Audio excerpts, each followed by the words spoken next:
11 horas. Rádio Joia. Vida, saúde, comportamento e muito mais. Agora, Maturidade no ar.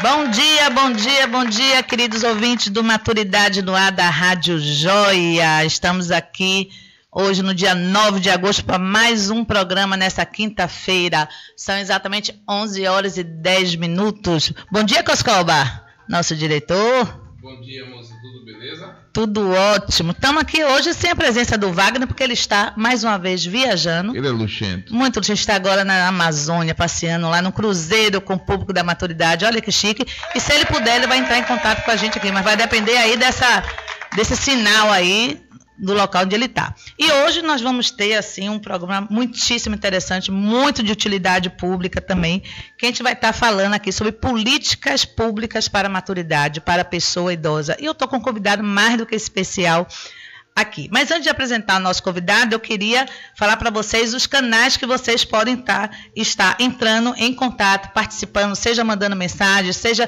ligando e falando aqui ao vivo e conversando com o nosso entrevistado. Então, vocês pode ouvir o programa através do aplicativo Rádio Joia no Google Play. E no WhatsApp vocês podem ligar pelo 71 Salvador 98794 7226. 98794 7226. Esse você pode ligar e interagir aqui com o programa. E mandando mensagem de texto pelo 99661 1069, 99661 1069. Estamos também ao vivo aqui no Face da Rádio Joia. Um beijo para vocês aí. Vocês podem também conferir depois o programa no canal do YouTube, buscando Maturidade no Ar. Então, Maturidade no Ar está o tempo todo à disposição para vocês, porque é um programa dedicado às pessoas da maturidade e toda a comunidade, familiares, porque são assuntos que diz respeito a todos. Bem, queria apresentar nosso convidado aqui, nosso querido Dr. Márcio Pedreira, advogado, professor universitário, também professor da nossa Faculdade Livre da Maturidade São Bento, trabalhando com esse público. Ele tem uma vasta experiência lidar com questões do envelhecimento também. Márcio, seja muito bem-vindo ao programa. Sinta-se à vontade, nós vamos estar aqui batendo um grande papo e com os ouvintes aí participando também. Ok, Gal, para mim é uma honra e um prazer muito grande, né, poder estar aqui na rádio, nesse programa voltado para a maturidade e que tem temas, sem dúvida, muito importantes, né, para que a gente possa conversar, discutir, atualizar as pessoas de forma que eu estou bem à vontade, não é? Nossa amizade já é de bastante tempo e nós tenho certeza, vamos bater um papo aqui bastante descontraído e proveitoso acerca do tema. Que bom. Então, apesar das qualificações todas, tem uma qualificação que me honra muito de ser amiga, né, de infância do Dr. Márcio. Tá? Então, eu queria introduzir um pouquinho esse tema sobre políticas públicas. É um tema extremamente vasto, né? Abrange muitas coisas. Para algumas pessoas pode ser tema até, digamos assim, que num primeiro momento que não se interessariam. As pessoas se colocam à parte do processo, né, global do mundo, na sua cidadania, nas suas políticas. Estamos num ano, né, intenso, que é um ano de eleição, que envolve tantas coisas, não só o ano de eleição, mas a situação do Brasil como todo, que isso tudo tem a ver com as políticas públicas também, e está com a realidade do nosso envelhecimento, que cada vez é maior, né, a longevidade está aí, nós não podemos considerar mais um país de jovens, então a gente precisa estar atento, e por isso que a gente traz a sua pessoa aqui com todo o seu conhecimento para tentar explicar, esclarecer, trocar ideias sobre essas questões. E eu trago aqui uma informação onde a gente diz: acredita-se que as pessoas idosas precisam ter seus direitos respeitados, bem como uma velhice saudável e em condições dignas, com acesso a bens e serviços e a convivência familiar e comunitária, e ao direito à vida, né? Devem ter o direito ao trabalho se assim o desejarem, mas que esse direito não se torne um dever estimulado por um sistema que já o excluiu de tantos direitos ao longo da vida. Visto que os idosos já deram sua parcela de contribuição à sociedade e necessita agora ter o merecido descanso após tantos anos de labuta, proporcionando a eles uma qualidade de vida. E aí, no nosso tema, eu queria você colocasse um pouco, mas quando a gente fala de políticas públicas, o que seria políticas públicas na sociedade voltada para a população idosa? Olha, Gal, como você mesmo na introdução aí que fez a nossa conversa, nosso bate-papo hoje, em alguns aspectos, né, pode parecer uma coisa muito enfadonha, né, pesada, é muito chata, negócio de política pública, muita lei, muito isso, tudo no papel, etc, etc. Mas, por outro lado, não é?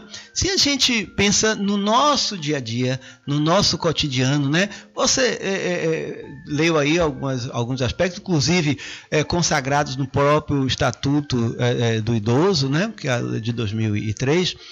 A gente vê que, na verdade, quando a gente fala políticas públicas voltadas para o idoso, o que é isso? A gente tem que entender que a população brasileira ela está envelhecendo. Não é? O que é isso? Está vivendo muito mais, porque medicações, qualidade de vida, as pessoas estão se cuidando muito mais. E também, o outro lado, está provado aí pelas estatísticas do IBGE, não é? As famílias têm tido menos filhos. E as mulheres deixando para engravidar cada vez mais tarde. Não é? Então, isso está fazendo com que a nossa população, que eu, você, né, na infância, o Brasil é um país de jovem e tal, e se dava só importância efetivamente aos jovens, né? Que o país era voltado para isso. Contudo, aquele tempo dos nossos avós, né, passou, né, de 60, 70 anos, está em casa, não sai mais, só sai de vez em quando. Não, hoje o que é que nós temos? Os idosos de 70, 80, 90 e até 100 anos ou mais, não é? Participando da vida ativamente. Faço aqui um parênteses para dizer que na terça-feira última, lá na Faculdade da Maturidade, conversando lá com as nossas meninas, né, as alunas e tal, e uma delas virou para mim, professor, sabe quantos anos eu tenho? Eu olhei assim, não faço ideia, 92 anos, não é? Elegantérrima, magrinha, com o cabelo bem pintado, faço exercício, ginástica há 40 anos, faço yoga, faço isso, faço aquilo e tal, e ela está participando. Seria esse o novo perfil dessa população? Exatamente, não é isso? Não é mais aquele perfil da vovozinha dentro de casa, costurando, de chinelo, que sai de quando em quando tem um evento, um aniversário e tal. Não, participa, trabalha, não é isso? Está ali, vai ao shopping, dirige, não é verdade? Dirige, participa e tal da vida ativa, estuda, não é? Tá participando inteiramente. Então, evidentemente, no momento que essas pessoas começaram a envelhecer mais e a viver mais, porque você está vivendo mais, você está participando mais, exigindo a sua cidadania, querer ir aos lugares, então você tem que ter o quê? Acessibilidade. Tem que ter um transporte que lhe leve, ou um metrô, ou um ônibus e tal, né? Lugares reservados, né? Condição de subir o degrau do ônibus, né? Então, tudo isso, se você vai no seu carro, uma vaga especial para você. Então, quer dizer que tudo isso que você está citando são políticas públicas. Exatamente. E aí, o que é que os governos, né, seja federal, estadual, municipal, né, nas cidades, nos estados, até na própria União, precisaram partir para se preocuparem mais com esse segmento que vivia esquecido, quase que seriam os invisíveis. Exatamente, a margem da sociedade. Não, velhinho não sai de casa. Para que ele quer? Ele vai ao shopping fazer o quê? Está aposentado, já está velho e tal. Mas não. Então, as pessoas começaram a retomar a sua cidadania e a viver e a participar cada vez mais. Então, esse segmento precisa sim, porque quem sabe, hoje nós temos aí em torno de 30 milhões de idosos no Brasil, um pouquinho mais, né? Daqui a mais um tempinho, 10 anos, 15 anos, qual o contingente? Será que vamos 50 milhões ou mais? Inclusive, a semana passada saiu uma nova estatística mostrando que em 2060, que a gente pode pensar que é muito longe, não é, né?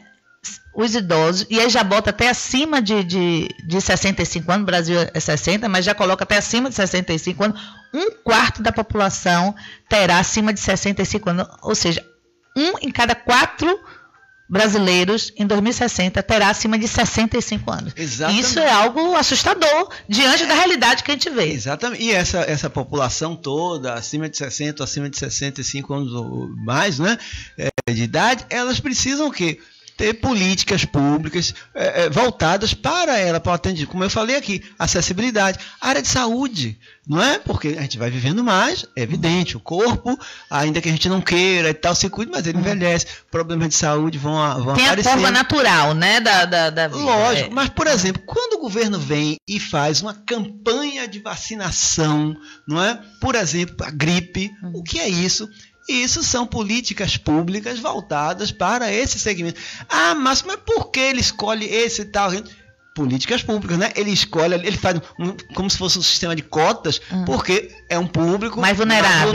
Exatamente, mais vulnerável. Que, em consequência dessa vulnerabilidade, tendo uma gripe, vai ter problemas decorrentes da gripe. Vai precisar talvez de uma internação, o custo vai ser maior. Né? A mesma coisa vai acontecer com quem? As crianças. Não é? Então ele pega, de 5 anos para baixo, ou até 5 anos, ou de 10 anos abaixo, porque são públicos mais vulneráveis por uma série de questões. Então, é preciso que se tenham políticas públicas voltadas para o segmento. E, evidentemente, nós todos, eu também quero, né, me inclui, nós queremos envelhecer em condições dignas, não é? De, até onde for possível, termos a nossa independência, né? Termos o nosso conforto, termos a nossa liberdade, a nossa autonomia de sair, de passear, de dirigir, de ir à praia, de namorar também, né?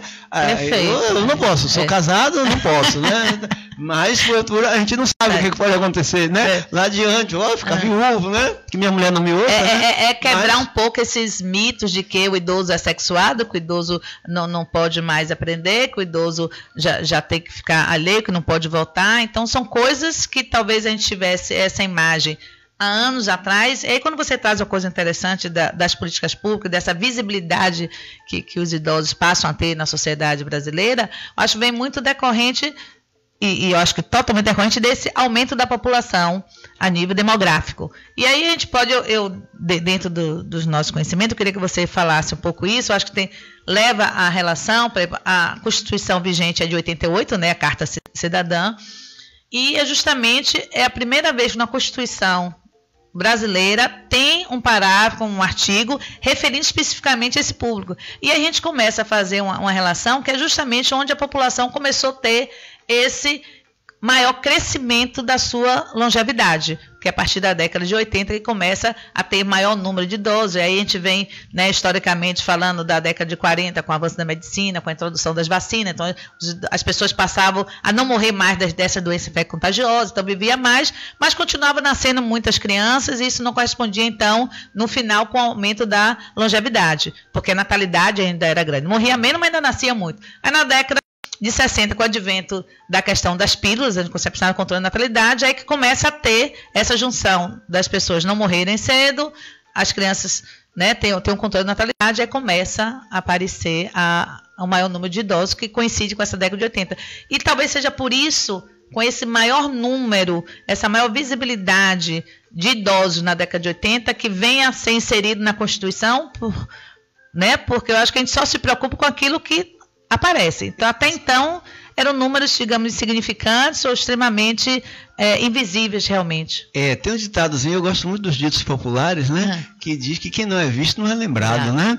Então, é justamente isso. Os idosos no Brasil, até a década de 50, 60, 70 e tal, não eram vistos, não é? Porque se recolhiam em casa, se aposentavam, aqueles que trabalhavam, aqueles que não trabalhavam já.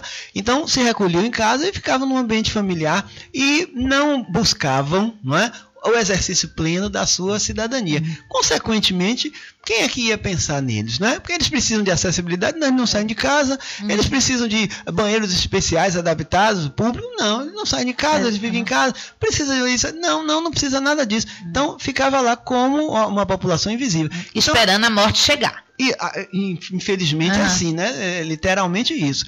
E, em consequência, quando você começa a ter um envelhecimento maior, né? A expectativa, a média de vida aumentando, então, peraí, nós precisamos pensar nesse segmento. Então, a Constituição de 88, chamada Constituição Cidadã, não é?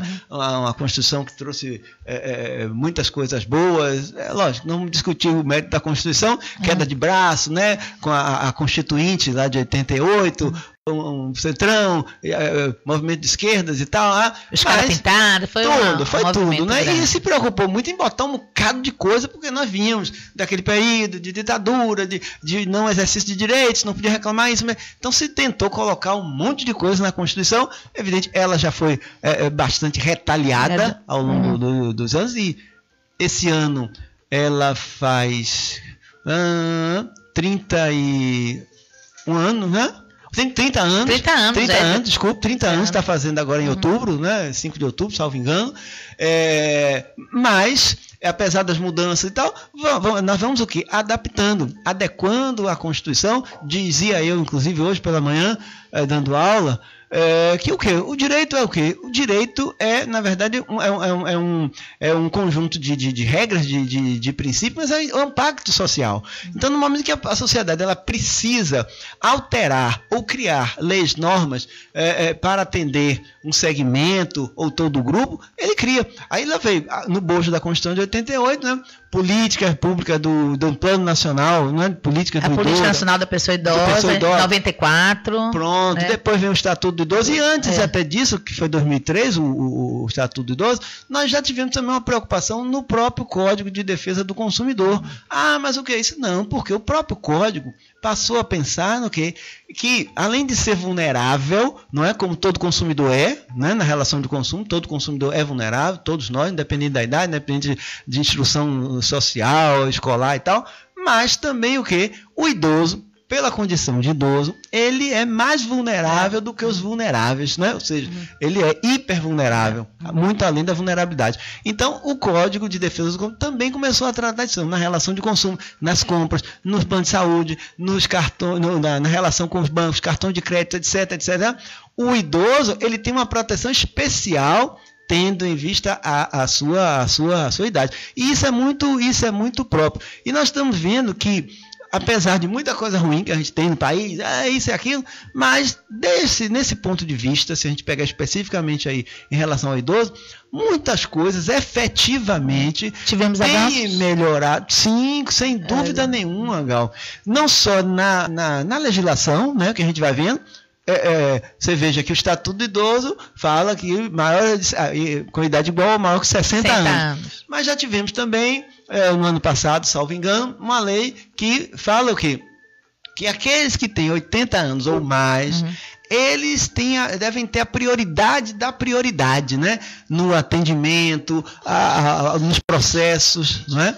Nos processos, porque esses já são diferentes. Lógico, você pegar hoje uma pessoa que tem 60 anos, no dia de hoje, né? Aqui em 2018, é muito diferente de uma pessoa que está hoje com 80, 85, 90 anos, né? A diferença, às vezes, é muito grande. E você puxou um assunto que eu sempre comento, eu queria até ouvir sua opinião. Porque essas leis de proteção, como a questão da prioridade, que a gente estava tocando aqui agora, assim, não é porque o idoso é bonitinho. É porque, fisiologicamente, a gente sabe a questão da curva do envelhecimento, as pessoas, a gente sabe que velhice não é doença, mas tem fragilidade. Então, começa a ter dificuldade de maior tempo de permanência em pé, né? Porque aí vem a questão do peso das pernas, enfim, tantas questões. Não simplesmente por ter 60. Se coloca a questão do envelhecimento, porque o marco cronológico, né, é importante para a questão até das leis, você tem que tentar terminar. Mas o envelhecimento não se dá, eu acho que a forma pior de caracterizar é pela marco cronológico. Assim, porque a gente tem pessoas de 40 e 50 que estão no processo de envelhecimento muito mais acentuado do que outras de 70 e 80. E aí, quando eu trago essa coisa da prioridade, eu até fazia um alerta, e falando para os nossos ouvintes também, e eu achei muito válido essa coisa da prioridade, como a gente fala, da questão do acima de 80, porque tem pessoas de 60, por lei tem direito, mas que são atletas, que estão participando, tudo. Tem direito? Tem, mas em detrimento de outras pessoas que têm maior dificuldade. Então, a fila existe por uma limitação e não simplesmente por ter 60. Não sei se eu estou conseguindo me expressar. As pessoas precisam também ter consciência, apesar do direito, mas de que por que foi feita a lei. Não simplesmente eu tenho 60. A mesma coisa que eu acredito também em relação à mulher grávida. Se ela descobriu que está grávida hoje, ela é gestante. né, teria direito. Mas o direito à gestante, né, por estar lá grávida, mas porque a gente sabe, eu fui mãe, o peso da barriga dificulta ficar muito tempo. Eu entendo dessa parte, mas é difícil a população caracterizar, porque é um direito, isso também não pode negar. Está ali, é direito. Como é que é feito assim? As leis são feitas para atender uma determinada necessidade. Veja só, você colocou bem aí o problema do marco, né? 59 e 60, qual é a diferença? Às vezes quase nenhuma, né? Apenas um fator cronológico, né? Mas infelizmente nós, o legislador brasileiro, ele colocou isso como um marco lógico, levando em consideração estudos médicos, né, e tal. Agora, se você diz, e você colocou bem, mas Márcio, veja só, nos anos 90, não é? Uma pessoa de 60 anos era vista de uma forma. Hoje, não é? Nós já estamos no século XXI, uma pessoa de 60 anos completamente diferente. E aí eu vou citar uma coisinha que eu não vou citar nome, mas vou citar aqui. Eu tenho um cunhado que ele já passou dos 60, não sei, 62, alguma coisa assim nesse sentido, né? Mas ele não utiliza a fila preferencial e tal, em mercados, em lotéricas, etc, né? Não, sim, mas por que ele não utiliza?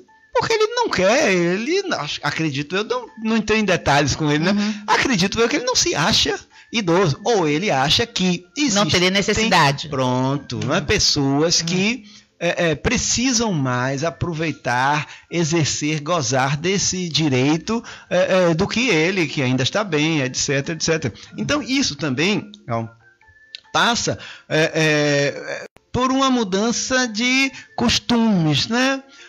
Práticas sociais, educação, né? Respeito, etc. Porque é evidente, não é? Eu posso ter uma prerrogativa legal de atendimento, etc. Mas se eu percebo que tem alguém que está numa situação e tal e merece um atendimento mais rápido do que o meu, eu posso e preciso entender isso, que eu preciso da vez, não é? Essa circunstância, e o nosso povo precisa. Porque você quer ver uma coisa que muitos idosos reclamam muito em sala de aula, não é? Eu ouço muito isso, né, lá na faculdade, é o seguinte, que em relação aos bancos, né, nos assentos nos ônibus, né, transporte urbano, aí, transporte público e tal, o que acontece? Estão ocupados pessoas mais jovens, às vezes muito jovens. Finge que estão dormindo, olha pro alto, bota fone no ouvido. Finge que está dormindo, finge isso, finge que não viu e tal, às vezes até não está nem dormindo nada, mas não quer dar, e às vezes até tem briga, né? Vai para a delegacia, essa confusão. Então, isso aí é o quê? É um pouco das nossas práticas, né? Dos nossos costumes e tal, porque, como eu disse no início do programa, e sempre repito muito isso em sala de aula, né? Não adianta você ter a lei se nós, primeiro, não tivermos consciência dessa lei, desse direito, dessa prerrogativa e principalmente busquemos exercer, não é? Informar nossa família. Então, qual é o nosso primeiro núcleo que a gente tem contato na vida? É a família. Passa um processo educativo. Pronto. Então, quando a gente diz assim, os jovens de hoje não têm respeito com os idosos. Aí a gente, realmente, os jovens, peraí, quem são os jovens de hoje? Os jovens de hoje são meus filhos, os netos de fulano, quem são já, né? Porque esse pessoal todo não vem da Lua, eu sempre digo, né? Vieram da Lua, vieram de Marte, chegaram aqui. E sempre de ponto para o outro, né? É a mesma coisa que o idoso, assim, o idoso nunca se assume como idoso. Os filhos dos outros, não os nossos. Não tem educação, os filhos dos outros, não, os jovens. Sim, mas então são esses jovens, né? Netos dessas aí que estão hoje, né? E meus filhos e tal. Então, veja, é preciso que, então, se existe isso, ou se efetivamente está existindo isso, nós também, como pais, mães, avós, nós também temos a nossa parcelazinha, não é? Sim. Quando a gente, por exemplo, né, o idoso, por exemplo, ele diz, não, ele às vezes, quantos e quantos, não, eu não quero contato com o jovem. não é? Eu não quero contato com ela, não gosto dessa gíria e tal. Então ele está se excluindo, não é verdade? De um processo familiar ali, social, etc. Porque ele diz, não, eu não quero saber, eu não quero isso, eu não quero Ou aquilo. então ficar só com o discurso, que no meu tempo era assim, porque no meu tempo. Né? E o idoso precisa estar se atualizando, evoluindo com o tempo. Você quer ver uma coisa que está me vindo aqui à mente agora? Nós não conversamos antes, mas foi até objeto de outro dia uma aula minha na maturidade. É o seguinte, tecnologia. Eu confesso, eu sou resistente à tecnologia. Eu confesso, porque não vivi nesse tempo. Né? Para você ter uma ideia, quando eu comecei a trabalhar com o direito, final da década de 80, início dos anos 90 e tal, o departamento jurídico da empresa que eu trabalhava tinha lá digitadoras. Então nós fazíamos a petição, os advogados, à mão, e passavam para elas. Elas eram digitadoras, elas que sabiam lidar com o computador. E por aí vai, né? Então, para a gente ir se acostumando com essa evolução toda, muita coisa, né? De tecnologia, às vezes tem certa resistência. E, lógico, o idoso, eu aí vou até, ainda que não esteja cronologicamente incluído, vamos incluir aí, o idoso, ele tem uma certa resistência ao novo. Então, tecnologia, não gosto. Tecnologia, não sei nada, nem quero saber. Ah, peraí, mas vem cá. Quando você vai ao médico, não é que você precisa fazer um exame de alta complexidade. Ah, você não quer fazer esse exame? Como a gente diz lá, entra naquele tubo, né? No carro, não, você dá. Mas aquilo ali é tecnologia. Não é? Isso é desenvolvimento tecnológico. O simples de ir num banco e num caixa eletrônico, ali lógico, é tecnologia. O cartão que você usa, né, para tirar sua aposentadoria, seu dinheiro, tudo isso é desenvolvimento tecnológico. E como é importante as pessoas se darem conta disso e buscar um desafio de aprender. Por isso que a gente tem, inclusive, lá na faculdade, a inclusão digital, para as pessoas poderem dar. Porque, inclusive, assim, nós estamos aqui com celulares. É um instrumento bem usado, fantástico. E hoje a gente vê pessoas idosas da faculdade falando com filhos que moram fora, manda um vídeo, recebe fotos, você começa a interagir, não fica isolado no mundo. E eu queria puxar um pouquinho, mas quando a gente falou a questão da cidadania e exercer os direitos, a gente está num momento, como eu falei no início, político também. Né? E a gente sabe que o voto para a pessoa idosa a partir de 70 anos é opcional. Né? Mas hoje a gente tem um contingente, como já foi colocado aqui também, por você, enorme de pessoas que estão capazes de votar. E eu queria que você pudesse falar esse exercício da cidadania em relação ao voto, esse momento que está aí, em relação à força que eu acredito que tem a pessoa hoje nesse contexto político do nosso país. Gal, veja só, isso aí é importantíssimo, né? E a gente, na medida do possível, tem batido nessa tecla, não é? Chamando a atenção das pessoas idosas da importância do voto. Por que a importância do voto? Mas acontece. Não, por que a importância do voto? Porque voto é exercício de cidadania. Não é verdade? Falamos aqui, nós temos hoje, segundo dados do IBGE, mais de 30 milhões de idosos no Brasil. Né? Desses 30 milhões de idosos, você sabia que existem 27 milhões e 300 mil idosos habilitados a votar nessa próxima eleição. Habilitados. Kits se recadastraram, foram lá e tal. Aí acima de 60 anos. Né? Aí vai até... Né? Desse contingente, só para ter um dado aqui, eu acho que um dado interessantíssimo, né? 4.300 idosos com mais de 100 anos. Uau! Habilitados a votar na eleição aqui, eleitores, né? Recadastrados, foram lá fazendo questão de... Então, isso é um negócio fantástico.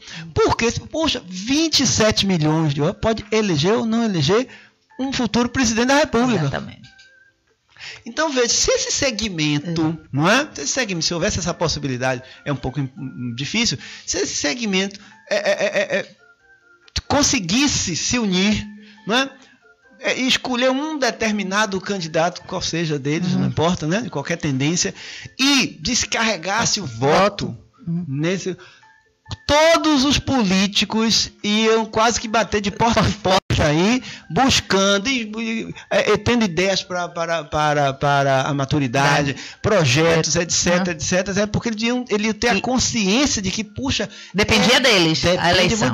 Para se ter uma ideia, para aqueles que estão nos ouvindo nesse momento, esse contingente de mais de 27 milhões de eleitores idosos é um contingente maior do que de idosos, de jovens entre 16 e 24 anos, que só são 22 milhões e 400 mil. Isso é importantíssimo para a conscientização dessa população que está aí. Não é? Então, é uma força enorme. Aí ele fica... Então, eu sinto realmente assim, um pouco de frustração quando a gente vê uma pessoa de 60 e poucos, 70 anos, 75 anos. Eu não vou votar nada. Eu não quero votar nada.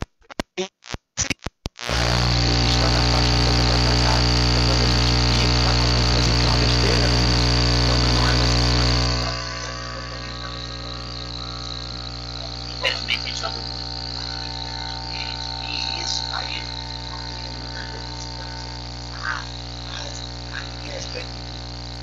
ninguém pensa que sim,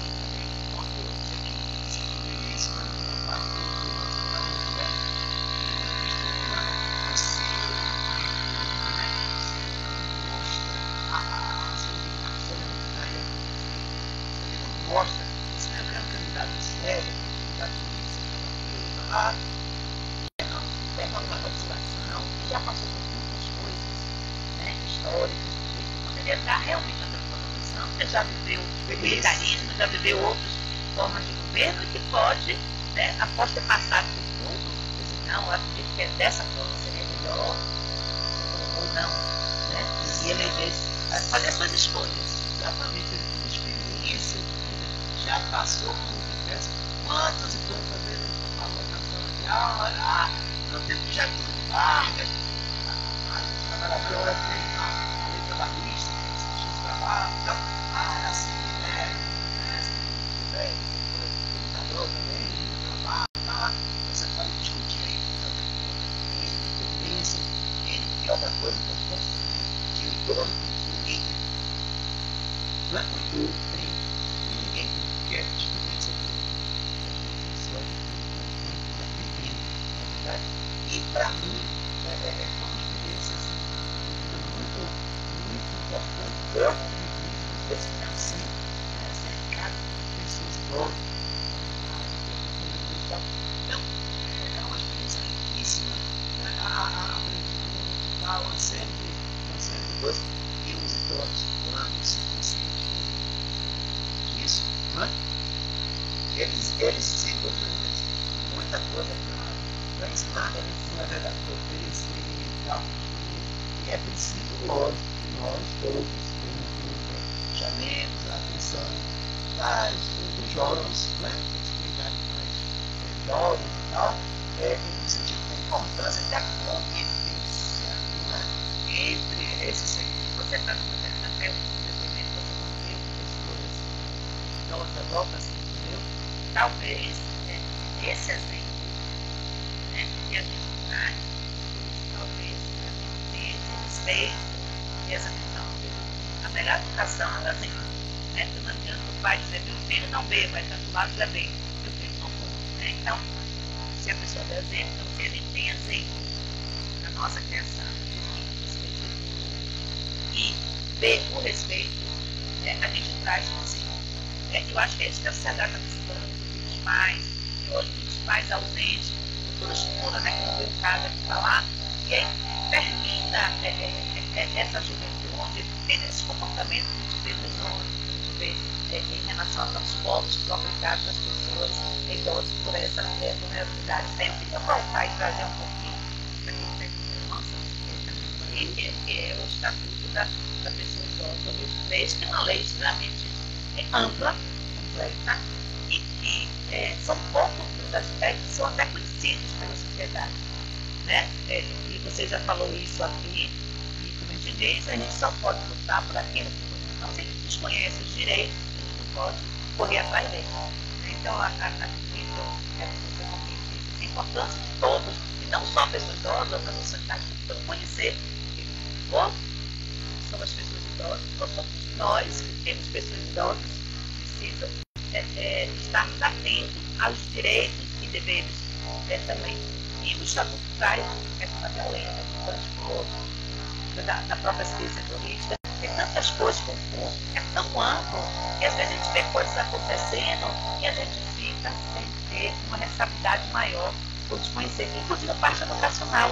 É garantido no Estatuto a orientação nas escolas de ensino fundamental de preparar essas crianças, esses jovens, sobre essa população envelhecida e mostrando que eles serão os velhos de amanhã. Né? Então é importante, mas isso, que você comentasse, apenas aqui. E aí? O que é que faz, doutor? Olha, sua observação é bastante pertinente, né? E, infelizmente, não é um problema, tipo assim, a respeito da legislação de proteção, né? Nós aqui no Brasil nos acostumamos a ter muitas vezes, né? Você tem que explicar tudo, né? Vai tirar uma folha, uma árvore, vai fazer isso, tem a ver aqui, né? Isso acontece no Estatuto do Dono, isso acontece no Código do Consumidor, né? É uma alegria muito bem, isso quando veio o Código do Consumidor, né? Foi uma das grandes legislações do mundo, né? Proteção executada ao consumidor, inclusive ao consumidor idoso, como eu falei aqui anteriormente. Mas isso, na prática, efetivamente, né, funciona muito bem? Não. E como é também que a legislação de proteção para o idoso também não funciona adequadamente. Porque, primeiro, nós temos um desconhecimento da legislação dos governos, não se interessa em divulgar a lei, não se interessa em divulgar a lei. Às vezes tem a lei coisa e tal, uma promoção e tal, uma coisa e tal, mas não se divulga a lei. E principalmente também a outra coisa, políticas públicas que efetivamente levem ao cumprimento da lei. Você falou de um ponto ali muito interessante como treinador, do ponto de vista da educação. Né? Ou seja, o próprio Estatuto do Povo prevê que as gerações mais jovens devem ser instruídas sobre os direitos do povo, sobre o respeito ao idoso e principalmente a consciência, né, de que vai envelhecer. Não é que se a gente não morre do caminho, vai envelhecer. Então não tem outra alternativa. E isso, aí isso é feito? Não. Mas está lá prevista, assim como a legislação de proteção do consumidor, deve ser levado para as escolas, isso é feito? Não. Às vezes você tem iniciativas isoladas aqui e ali. Efetivamente, se você pegar os currículos escolares, seja lá fundamental ou não, etc., você vai ver que isso não é tratado. Então, aquilo que eu dizia aqui, quem é que elabora esses currículos? Quem é que faz essa questão? São os idosos? Não. São os mais jovens, aqueles que estão na faixa de 30, 40, 50 anos. Então, veja, é uma sociedade que é costume, não é? São as nossas vivências que, infelizmente, vão levando para esse nível e não se efetiva políticas públicas e tem retorno aos direitos, às necessidades da pessoa jovem. Então, muitas vezes, o cidadão, lógico que ele está com 30, né? Auge da sua trabalho, 40 anos, 50 anos, não é o meu caso, mas tudo bem, não fiquei rico, não vou ficar professor, então não é nem vou ficar mais, já desiludi. Então, ele está lá trabalhando, ele não está pensando no momento posterior, quando ele também, né, envelhecer, precisar, né, para ir até existem, e eu volto a questão da crise da previdência, tal crise, né, que discutimos. Então, eu acho que a gente vai conversar assunto, mas tem tanta coisa para conversar que a gente vai ter que voltar aqui, porque a gente tem ainda aqui uns 10 minutinhos, mas essa questão é importante a gente tocar, e essa preocupação do nosso envelhecimento, da nossa velhice. Aí voltando para a questão, tantos aspectos, vamos voltar para a questão econômica. A gente sabe que sempre tem pesos, é diferente. A questão dos reajustes administrativos, a questão da previdência, tem esse salário mundo, né, que é discutível, mas a gente tem uma visão real de que, como a gente está vendo aqui, tem mais inativos. E a política precisa ser revista. Isso é uma realidade. Se vai se aumentar a política, sim, a idade para se considerar idoso, no Brasil tem 60, já nos países mais desenvolvidos, já é 65, nós vamos ter que passar por essa reforma, porque a longevidade está aí. Só que eu acho que o problema do Brasil, né? Mas um pouco em relação ao envelhecimento, eu queria que você pudesse comentar também, é porque o nosso país, o Brasil, já não é mais de jovem, já está em via de envelhecimento. Mas está se dando de uma forma muito rápida. O que na Europa se deu durante os 40 anos, aqui se dá muito. Né? E a nossa sociedade não estava, nem está preparada para as nossas crianças, os jovens, também jovens. Imagina com esse mundo do envelhecimento. Então, está tudo muito misturado e eu acho que está sendo eu acho que não sei se é a nível de interesse político, não enxergar a questão do envelhecimento, ou se é falta de capacidade mesmo de lidar com essa população que tem suas necessidades específicas, assim como tem os índios, as idosas, a criança, enfim. É um complexo ideal, eu diria que seria lei para todos, né? Que é uma sociedade justa e digna para todos. E aí teria aquele segmento, como você falou, tem lei para tudo. O estatuto da criança, por exemplo, do ato e da mulher e da mãe, né? Cada um lutando um pedacinho pelos seus direitos. Na verdade, seria uma política maior voltada nessa atenção, nesse segmento. Então, acho que assim, é um fenômeno, não justifica essa ausência de cuidado, de atenção, de política específica para a pessoa idosa, não digo nem só as políticas, mas a efetivação dessas políticas existentes, dessa lei existente, mas diante dessa rapidez, né, dessa forma tão veloz que tem acontecido no envelhecimento do nosso país. Isso nos assusta. Eu não sei se vou conseguir responder a comparação. Ela diz o seguinte: eu sou especialista em direito judiciário, tem nada de cálculo atuarial, né, mas como cidadão, né, acompanho muito a decisão do direito dos filhos, do hospital, relatórios, e acompanho aquela formação, né, gosto de interesse, a partir do tempo né. Observe o seguinte: não tenha dúvida que essa beleza da matemática, né, mostra isso. Se você precisa ter baixo financeiro para cobrir a necessidade toda do seu, uma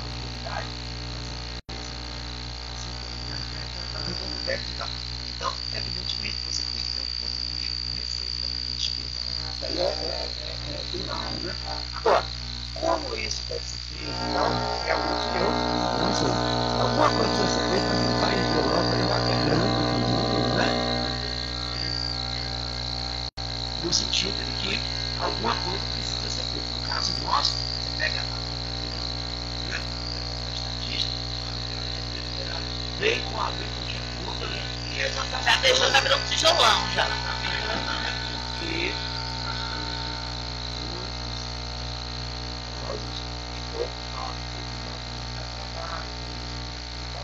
então, alguma coisa precisa. Agora, por outro lado, é aquilo que a nossa mentalidade, não é? Esperar que alguém vai fazer tudo por nós. Não é? Precisa mudar a nossa forma de entender, porque a vida é nossa. Então, eu preciso planejar, não é? A minha vida, não vai acontecer o que não sei, não é? Não sei o que e tal. Mas eu, por questão pessoal, planejar tudo, se chegar lá, entrei para uma entidade que na previdência briga idosos.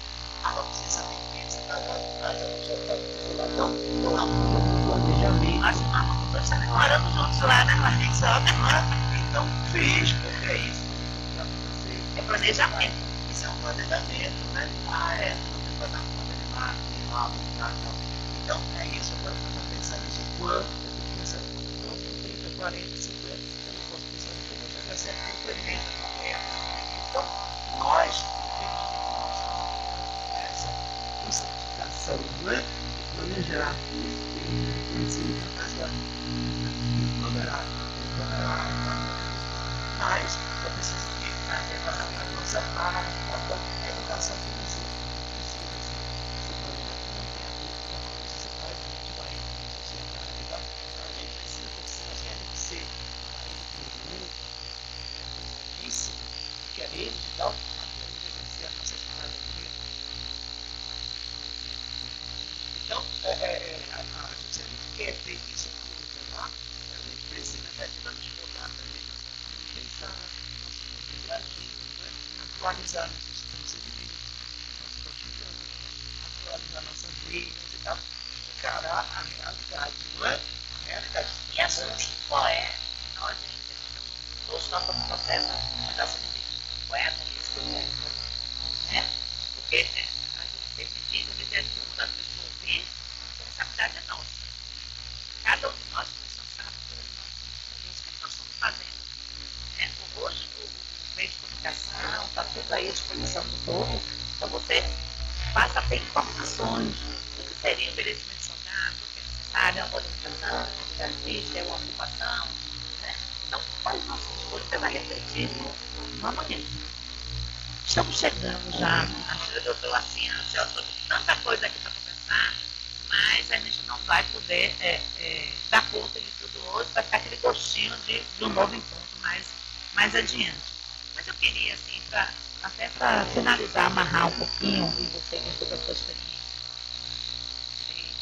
como professor, como lidando com esse tipo de maturidade, e vivendo ao seu redor também com pessoas da maturidade, o que você diria de essas pessoas, principalmente em relação ao exercício da cidadania, essas pessoas hoje que estão vivendo a sua velhice, né?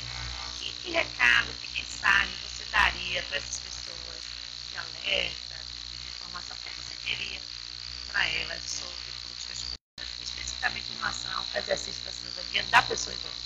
Pronto. Cidadania, não é? São direitos. São direitos também, não é? Mais cedo, nós, não existe o direito que não corresponde ao direito. Não é? Então, se eu quero cobrar direito público, caro, não, município, não lado do povo, eu quero cobrar os meus direitos, não é? Eu preciso exercer também as minhas obrigações. Porque é cidadão, não é verdade? É cidadão. Então, por exemplo, oportunidade ali, ótima, agora é a eleição, é o voto que nós mudamos. Então, eu tenho que ir para a rua, tenho. Eu tenho que reclamar, tenho. A educação pública, eu sempre digo isso, né? Não é para fazer escândalo, barraco, não precisa, né? Mas com a educação eu tenho que cobrar, tenho. Eu tenho os meios todos para isso, tenho. A imprensa, os órgãos que atendem aos órgãos de defesa, do Estado Civil, eu tenho o Judiciário, eu tenho o Ministério Público, eu tenho uma série de canais que eu posso utilizar para fazer valer o meu direito, não é isso? Agora, eu preciso cobrar. Eu não preciso dar para idoso, mas eu não vou lá, não vou lá, não sabe o carro, não vou shopping, etc. Não precisa. Então, volta ao seu mercado, que não é visto. Que não é visto, não é lembrado. Então, é efetivamente isso. Reclame, vá atrás. Mas é difícil. Tem vários meios, pessoas para reclamação de forma digital também, não é? Através, eu peço ajuda ao neto, ao filho, ao marido, ao irmão, à vizinha, a quem trabalha com você. Então você tem N maneiras de efetivamente participar e exercer sua cidadania. Que maravilha. Você realmente eu queria agradecer muito mais a sua participação, as contribuições, tantas outras coisas aí por mim, que vocês ouvir. Pensem no que foi conversado aqui e sejam verdadeiros cidadãos, exerçam sua cidadania. Instrumentos nós temos, mas precisamos conhecê-los. né? E se vocês querem ter acesso ao estatuto, às políticas, isso é fácil, através do fundamental, vai lá na busca, no Google, botar o Estatuto do Idoso, você tem ele completo, com comentários que você vai poder. Discuta isso com seus filhos, discuta isso com seus netos, leve para a comunidade, se você tem mais conhecimento de vida com outros, eu acho que é esse papel que a gente tem. E essa é a maior vantagem, digamos assim, o grande benefício do envelhecimento que a gente fala, que é o conhecimento, sabedoria, experiência de vida, tem que ser dividido. Eu acho que o grande papel hoje que a gente está fazendo agora, desde o ano passado, foi meio dos avós, eles é isso, para a sociedade, que é a contribuição da própria educação, compartilhar, mas também você precisa estar o quê? Informada, atualizada, para conversar de igual, né? E não aquela cobrança do meu filho assim, tem que se comportar, não, porque a juventude está aí, tem que evoluir, enfim. Nossa, muito obrigada, mas antes de passar a palavra para agradecimento, eu queria passar aqui uma informação. Queria informar a todos que é importante as pessoas, os profissionais que estão aí, trabalhando com pessoas idosas, que se capacite, né, que entenda desse perfil da população e haja de forma competente dentro da sua área. Então, vai estar sendo, já está aberta as inscrições do curso de pós-graduação na Universidade Católica de Salvador, com a graduação de odontologia, como também os profissionais da universidade. Se quiserem se especializar nessa área, ficam já com a meta, vocês podem estar em contato pelo 3206-7911 na Universidade Católica de Salvador, vale muito a pena estar se qualificando naquilo que a gente pretende trabalhar. Queria mandar um beijo para os alunos da Faculdade da Maturidade, nós vivenciamos a experiência deliciosa da gincana, né? E isso é um projeto que mostra que você faz parte da nossa equipe da maturidade, que é um exercício da cidadania, que é um exercício de mostrar para a sociedade o potencial, a energia, a força, a criatividade dessa população, quando eles tiveram que ir à rua, executar tarefas, mostrar a cara para a sociedade, interagindo com familiares, com professores, com amigos, e isso eu acho que é de valorizar com dignidade a pessoa idosa, dizendo, vocês são capazes, vocês podem. Então, a quiserem, foi fantástico essa experiência. Então, um beijo para todos. Novamente, quinta-feira que vem a gente vai estar aqui. Inclusive, Marcos, quinta-feira que vem, o nosso programa vão ser com duas pessoas que vivenciam a sua maturidade, né? Inclusive também são alunas da faculdade, uma enveredando pelo empreendedorismo também agora, uma outra professora aposentada, mas que é uma ressignificação do estar nesse momento chamado maturidade. A gente vai estar conversando agora com o nosso público-alvo também, ouvindo deles, determinada questão aqui, como eles conseguem encarar e driblar tudo isso que envolve o envelhecimento. Então, mais uma vez, Márcio, muito obrigada. Estaremos aqui de volta em breve também. Um beijo a todos os ouvintes da maturidade e até quinta-feira a gente está aqui. Você ouviu Maturidade no ar. Até o próximo programa.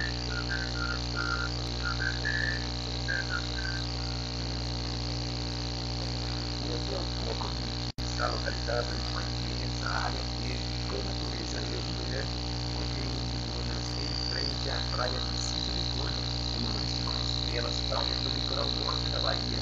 Oferecemos uma ótima estrutura para o seu lazer e encontro, com restaurante, piscina, salão de jogos, sala para reuniões, cantina, campinho, bebê e estacionamento. Todas as acomodações são equipadas com ar-condicionado, TV, barranco e queijo.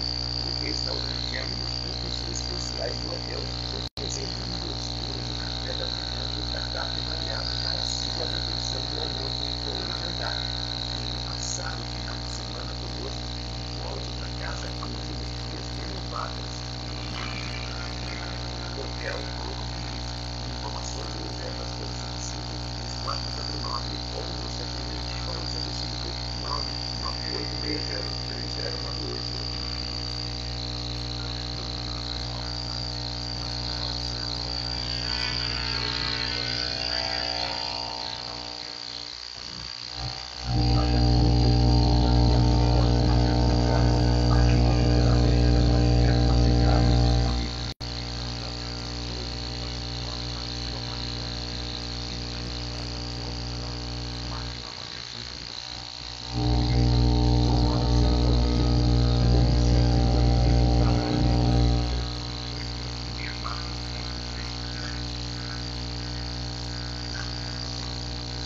avançando no mercado a acabar com o turismo personalizado, oferece um serviço de viagens especializado em atender ao público da religiosa, viagens nacionais e internacionais, sempre acompanhado de agentes especializados. Acabar com o turismo personalizado. E tem contato conosco, 719-993-1174, www.acabacoturismo.com. Acabar com o turismo personalizado.